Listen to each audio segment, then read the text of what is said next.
नमस्कार बंधुरा केमन आछो सबाई आशा करी सबाई खूब भालो आछो और आमिओ भालो आछि। आबार चले एसेछि नतून एकटा भिडियो निये। तो भिडियोटा मंदिरार जीवने कालबैशाखी झड़। आबार मंदिरार जीवने कालबैशाखी झड़। ओ कोन मंदिरा भाबछो तो कोन मंदिरा? ना सेई मंदिरा ना, सेई मंदिरा पथटा देখিয়েছিল। तारपरे तबली टीन फिन गिये आबार मंदिरा। तो এই मंदिरा कोन मंदिरा তোমরা অনেকেই হয়তো জানো যে মন্দিরা বৈশাখী বলে যেই জড়িটা আছে সেই মন্দিরার জীবনে কালবৈশাখী ঝড় নেমেছে। 1 লাখটা হচ্ছে না খুব তাড়াতাড়ি, 1 লাখ হতে একটু দেরি হচ্ছে, ভিউজটা কমে গেছে তাই না? কেননা যখন শুরু হয়েছিল চ্যানেলটা ভীষণ একদম চট করে কিন্তু ভাইরাল হয়ে গেছিল। তারপরে এখন একটু কমে গেছে না ভিউজটা বাড়াতে হবে। তো বাড়ানোর জন্য কি? বাড়ানোর জন্য ওই তো আমাদের যে ম্যান্ডি তো রাস্তা দেখিয়ে দিয়েছে যে কন্ট্রোভার্সি করো, নিজেদের ঘরের অশান্তি না থাকলেও বানাও কি করে বানাবে দেখিয়ে দিয়েছে, যেমন খুশি হোক একটা বানিয়ে নাও। তো এখানে তো থার্ড পার্সন মানে বৈশাখীর জীবনে থার্ড পার্সন ঢুকে গেছে। তারপরে হচ্ছে ছেলে মন্দিরার ছেলেকে নিয়ে গন্ডগোল হয়ে বোঝা যাচ্ছে কিন্তু পাশ থেকে যে ক্যামেরা ধরছে, ক্যামেরাটা ধরে যে আছে তার ফোঁস নিঃশ্বাস প্রশ্বাসের শব্দ সব বুঝতে পারছি। আবার মন্দিরা যখন বৈশাখীকে ঠেলে মানে আটকাতে যাচ্ছে, ঠেলে বের করে না, বৈশাখী যখন ঠেলে চলে যাচ্ছে ঘর থেকে, মন্দিরা যখন আটকাতে যাচ্ছে যেও না রাগ করে যেও না, তখন কিন্তু যখন ঘুরে আসলো হাসিটাও দেখতে পেয়েছি। কে হেসেছে আমাদের মন্দিরা হেসেছে। এই মন্দিরা নামের সঙ্গে কিন্তু ভীষণ একটা নাটুকে ভাব আছে। যেমনি আমাদের সবার প্রিয় ঘরের মেয়ে মন্দিরার সঙ্গেও একটা নাটুকে ভাব, তেমনি এই মন্দিরা সঙ্গেও নাটুকে ভাব। তারপরে বৈশাখীর সঙ্গে তো সব সময় কিছু বছর আগে থেকেই আমরা দেখেছি বেশ নাটুকে ভাব। তো কোন বৈশাখী বললাম? এই বৈশাখী, বুঝতে পারছো? ম্যাচিং নাম কিন্তু কমেন্টে একদম লিখো না ভাই। হ্যাঁ, যে যেটা বুঝেছো সেটা ভেতরেই রেখে দাও।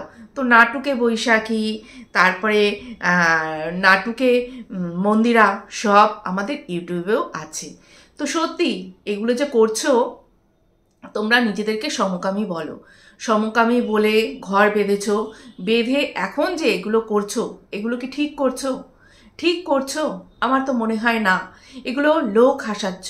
তোমাদের আশেপাশে সবাই কিন্তু মানে অনেকেই কিন্তু তোমাদেরকে একসঙ্গে দেখছে। তোমাদের যে তোমরা একটা নাটক করছো সেটাও কিন্তু তারা নানান জায়গায় গিয়ে বলছে। তো সেটা তোমরা এতটা ভিউসের জন্য পাগল হয়েও না যে নিজেদেরকে এইভাবে তোমরা ছোট করছো। একদিন না একদিন সবাই বুঝতে পারবে, এখন অল্প বুঝতে পারছে, এরপরে আরও অনেক বুঝতে পারবে।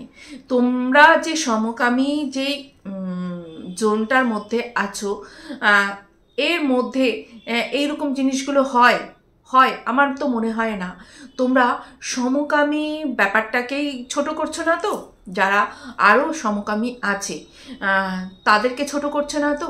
কেননা তোমরা যেইভাবে মানে ওই আছে নামটা গাদন হাতি বলে যেই একটা জড়ি আছে, তোমরা কিন্তু ঠিক ইউটিউবে সেইভাবেই ভাইরাল হয়েছো, সেইভাবেই জড়াজড়ি করে সেইভাবেই ভাইরাল হয়েছো। কেননা এটা সমাজের চোখে এখন দেখলেও এটা কিন্তু একটা স্বাভাবিক কিন্তু ব্যাপারটা ছিল না। সবার সামনে এই ব্যাপারটা স্বাভাবিক ছিল না। আস্তে আস্তে মানুষ এটাকে জেনেছে, মানুষ এটাকে অ্যাডপ্ট করেছে যে এইরকম একটা ব্যাপারও হয়। তো তোমরা সেটা সবার সামনে এইভাবে এনেছো। আগে তো আমরা অনেক দেখেছি এইরকম, কিন্তু তোমরা যেইভাবে যেই ভ্লগিংটা করছো, যেইভাবে করছো, আরও অনেক আছে ইউটিউবে, আরও আছে, আমরা তাদেরও দেখি। তারাও কিন্তু খুব সুন্দরভাবে কোনো নোংরামো প্রদর্শন না করে তারাও কিন্তু থাকে। কার কথা বলছি বুঝতে পারছো কিনা জানি না, তারাও কিন্তু খুব সুন্দরভাবে তোমাদের অনেক আগে ইউটিউবে এসছে, তাদেরকেও কিন্তু দেখি, কিন্তু তাদের মধ্যে না কোনো মানে নোংরামো ব্যাপারটা নেই।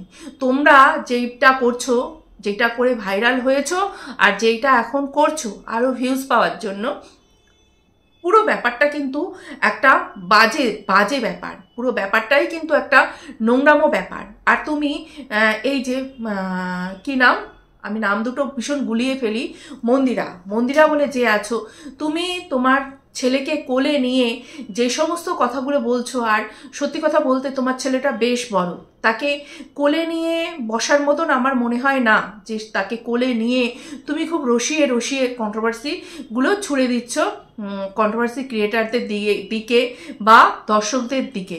মানাচ্ছে তোমাকে, মানাচ্ছে যে তুমি এই জিনিসগুলো করছো, বয়সটা তো বেশ ভালোই হয়েছে, বুদ্ধিশুদ্ধিও ভালো নিশ্চয়ই হয়েছে, তো যেই ব্যাপারগুলো করছো আমার তো মনে হয় না একটুও ঠিক করছো। পাশে বসিয়ে, কোলের মধ্যে বসিয়ে তুমি বেশ একটা কি বলবো রসালো মতন কন্ট্রোভার্সি করছো, নিন্দা করছো, চর্চা করছো। আমার মনে হয় ছেলের সামনে করা এগুলো খুব একটা যে দরকার ছিল তা না। কেউ কেউ আবার তোমায় প্রশ্ন করেছে যে তোমার ছেলের সামনে এগুলো তুমি কেন করছো, তুমি তখন বলছো ছেলে ওখানে ছিল না। ছেলে ওখানে ছিল না কেন? তুমি যেই ভিডিওটা করেছো, তোমার যেই শিউলি বা এই ধরনের কে একজন আছে তাকে পাশে বসিয়ে, যে তোমাদের সঙ্গে সারাক্ষণ থাকে, এখন থাকতো, এখন তোমার সঙ্গে থাকে, আর তোমার ছেলেকে পাশে বসিয়ে, তো সেই ভিডিওটাতে তুমি কি বলছো? ছেলেকে কোলে বসিয়ে ওই যে কথাগুলো বলছো, এটা কি বলছো?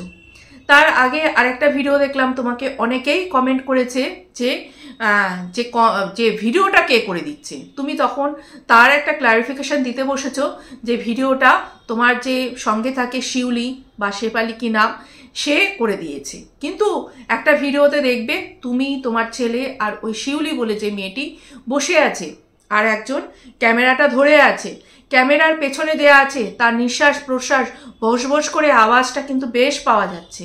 আর এটা শুনে মনে হচ্ছে একদম ওই যে বৈশাখী, ওই বৈশাখীরই আওয়াজ। কেন করছো? স্পষ্ট কিন্তু বোঝা যাচ্ছে তোমরা এই জিনিসগুলো লোককে ধোকা দেওয়ার জন্য করছো, লোকের চোখে একটা পর্দা ফেলানোর জন্য করছো, যে কন্ট্রোভার্সি করার জন্য করছো, যাতে তোমাদেরকে নিয়ে সবাই কথা বলে আর তোমাদের ভিউজটা চর্চার করে বাড়ে। সিলভার প্লে বাটনটা পেতে হবে না? পাবে, পাবে। একটু ধৈর্য ধরো। এত দূর তো এসছো, এত তাড়াতাড়ি এত দূর চলে এসছো, কি কারণে এসছো জানো?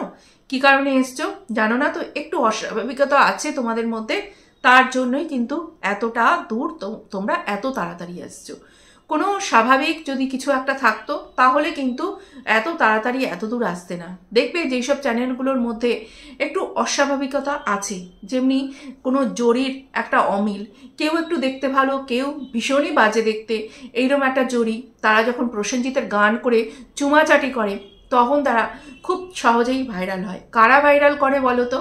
ওই যে ওই লোকটি কে যারা নিজেদের মধ্যে রিলেট করতে পারে, যারা ভাবে যে ওই লোকটির মতনই আমি বা ওই মহিলাটার মতনই আমি, তো এইরকম লোক তো আমাদের মানে কি বলবো ভিউয়ার্সরা বেশি, তো তারাই কিন্তু ওই সেই জড়িটাকে সাবস্ক্রাইব করে, সেই জড়িটাকে দেখতেও যায় তাদের কথা ভেবে। তো তেমনই তোমাদেরকেও মনে করো সেই রকম কিছু অস্বাভাবিকতা দেখেছে, দেখে তোমাকে সাবস্ক্রাইব করেছে। তুমি শ্বশুরবাড়ি থেকে তোমার উপরে অত্যাচার হয়েছে শুনলাম, খুবই অত্যাচার হয়েছে, অত্যাচার হয়ে তুমি তোমার ছেলে নিয়ে চলে এসছো, এসে তুমি আবার তোমার প্রাক্তন যে সেই প্রাক্তনের সঙ্গে আবার ঘর বেঁধেছো, আবার তার সঙ্গে থেকেছো। পুরোটাই কি সত্যি বলেছো? আমার তো মনে হয় না যে পুরোটা সত্যি বলেছো। হয়তো তুমি এই যে তুমি একটা পুরুষকে মানে ছেলেকে পছন্দ না করে তুমি একটা মেয়েকে পছন্দ করেছো বলে হয়তো সেই ছেলেটির সঙ্গে তুমি নিজেকে মানিয়ে নিতে পারোনি, সেই কারণেও হয়তো তোমাদের মধ্যে সম্পর্কটা ঠিকঠাক গড়ে ওঠেনি, তার ফলেই হয়তো সেই স্বামীর ঘর করতে পারোনি, তার ফলেই হয়তো চলে এসছো। দু তরফেরই আমি বলবো যে তোমারও দোষ ছিল সেখানে, ওই যে তোমার যে শ্বশুরবাড়ি সেখানে তাদেরও কিছু দোষ ছিল। কেননা তোমার ওটা ভেতরের ব্যাপার, এই ভেতরের ব্যাপারটাকে কিন্তু চেঞ্জ করা খুব মুশকিল। তো তখন তোমাকে জোর করে যেহেতু বিয়ে দিয়েছে, কিন্তু তুমি মন থেকে সেই সম্পর্কটাকে মানিয়ে নিতে পারছো না, তো তখনই কিন্তু একটা অশান্তির সৃষ্টি হবে। সেই হাজবেন্ড যখন তোমার কাছে আসছে তুমি সেটা মেনে নিতে পারছো না, কেননা একটা পুরুষের ছোঁয়া তোমার পছন্দ হবে না, তুমি একটা মেয়েকে পছন্দ করো, ওইভাবেই ছোট থেকে তুমি বড় হয়ে উঠেছো। রিসেন্ট একটা বই হয়ে গেছে, সিনেমাটা মাধুরী দীক্ষিতের, সেই সিনেমাটার নাম হচ্ছে, দাঁড়াও একটু মনে করে নিই, মাধুরী দীক্ষিতের সিনেমাটা হচ্ছে মাজামা। মাজামা সিনেমাটা আমি দেখলাম, বেশ ভালো লেগেছে। ওটাতেও কিন্তু মাধুরী দীক্ষিতকে বিয়ে দেওয়া হয়েছিল, তারপরে কিন্তু তার দুটো ছেলে মেয়ে হয়েছে, বড় হয়েছে তারা, তার মধ্যে বিয়ে দিয়েছে একজনের, আরেকজনের বিয়ে হবে। ততক্ষণও পর্যন্ত কিন্তু বাড়ির কেউ জানতো না যে তার বান্ধবীর সঙ্গে একটা প্রেমের সম্পর্ক ছিল, মানে মনে মনে তারা প্রেম করতো, কিন্তু তাদের মধ্যে কোনো ফিজিক্যাল কোনো কিছু হয়নি। তো তোমারও আমার মনে হয় এই জিনিসটাই হয়েছে। তো ওখানে মাধুরী দীক্ষিতকে দেখিয়েছে সে নিজের ভেতরের যে ইচ্ছা, ভেতরের ভালো লাগাটাকে চেপে রেখে সে কিন্তু সংসার করে গেছে সমাজের, যাতে সমাজের চোখে তার হাজব্যান্ডকে সবাই খারাপ বলতে না পারে, তার ছেলে মেয়ে যাতে মান সম্মান হানি না হয়, তার জন্য কিন্তু সে তার অর্ধেকটা জীবন দিয়ে দিয়েছে। তো তুমি হয়তো তোমার শ্বশুরবাড়িতে গিয়ে তোমার স্বামীর সঙ্গে সেই জিনিসটা করতে পারোনি, তারপরে তোমাদের বিচ্ছেদ হয়েছে, তুমি ছেড়ে চলে এসছো, আবার তুমি এই যে তোমার পার্টনার তার সঙ্গে যোগাযোগ করেছো, যোগাযোগ করে তার সঙ্গে তুমি থাকছো।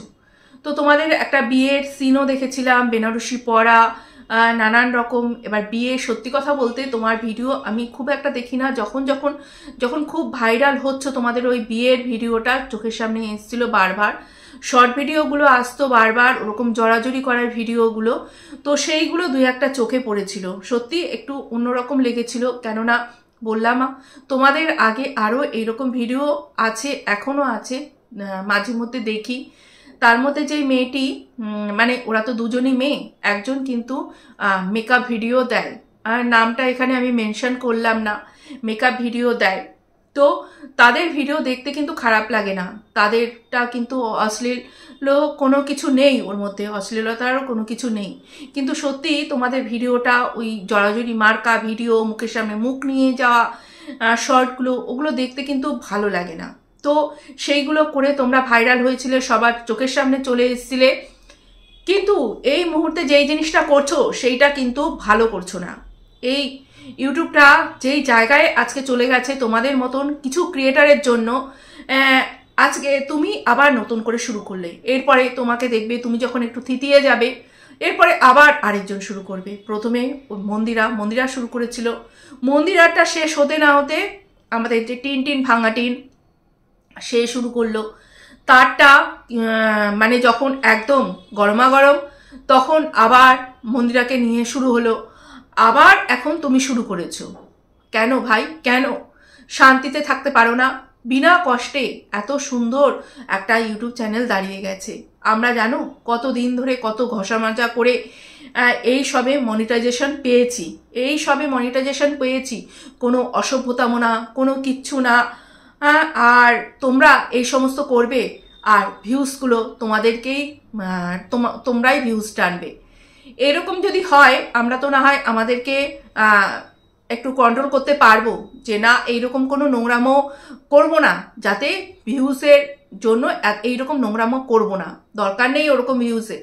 কিন্তু এমন অনেকে আছে যাদের কিন্তু তারা নিজেদেরকে কন্ট্রোল করতে পারবে না, তোমাদেরকে পরপর দেখে তারাও কিন্তু শুরু করবে এইরকম ধরনের নোংরামো। আর এই জিনিসটা তো সত্যি না জানি, কিন্তু এরপরে দেখবে এটাই সত্যি হয়ে যাবে, তোমার জীবনে এটাই কিন্তু সত্যি হয়ে যাবে, তখন কিন্তু মাথা ফুটে মরলেও কিচ্ছু হবে না। কদিন বলো দেখবে। আজকে তুমি তোমার ছেলেকে বলছো একবার বোর্ডিংয়ে পাঠাবে, একবার বলছো হস্টেলে পাঠাবে, একবার বলছো পাঠাবে না। তো ব্যাপারটা ভালো করে ক্লিয়ার করো, একটা হস্টেলে পাঠানো তো চারটিখানি কথা না, তার আগে অনেক প্রিপারেশান নিতে হয়, সেখানে যোগাযোগ করা, সেখানের একটা পরীক্ষার ব্যাপার আছে, নানান রকম ব্যাপার আছে। তাহলে কি সেই হস্টেলের টাকাটা জোগাড় করার জন্য এত কিছু নাটক করে যাচ্ছ, এত কিছু নাটক করে যাচ্ছ? আজকে সেই বাড়ি ছেড়ে চলে এসছো যেই ফ্ল্যাটে, সেই ফ্ল্যাটে তারই ফ্ল্যাট, সেখানে আছো তুমি, আবার তোমার বাচ্চাটাকে তার বাবা চাইছে ওখানে দিয়ে আসতে, তুমি আবার দিয়ে আসতে রাজিও আছো, আবার দর্শকদের কাছে প্রশ্নও তুলছো যে কি করব বলো। দর্শকরা কি বলবে? বাচ্চাটা দর্শকের না তো বাচ্চাটা তোমার? এখানে কি ন্যাকামো পেয়েছো তোমরা? ন্যাকামো আরম্ভ করেছো তোমরা? হ্যাঁ, তোমার বাচ্চা, তুমি কি করবে না করবে, তুমি দর্শকদের কাছে প্রশ্ন ছুড়ে দিচ্ছ কেন? তখন যেই তুমি, দর্শকরা তো বলবেই যে তোমার বাচ্চা তুমি তোমার কাছে রাখো। এবার যেই তুমি দেবে না, তখন তুমি বলবে দর্শক বলেনি, বারণ করেছে দর্শক দিতে, তাই আমি আমার কাছে রেখেছি। কেন, কিসের জন্য এইরকম ধরনের তোমরা বদমাইশি করছো বলো তো? হ্যাঁ, এখনো সময় আছে, শুধরে যাও। আর নালে এই কালবৈশাখীর ঝড় কিন্তু একদম মানে সাইক্লোনে পরিণত হয়ে যাবে। তো বুঝতেই পারছো, আশা করছি যে কি বলতে চাইছি আমি। তো আজকের মতন এই পর্যন্তই বন্ধুরা। ভালো থেকো, সুস্থ থেকো, হাসি খুশি, পজিটিভ, হ্যাপি। Good night.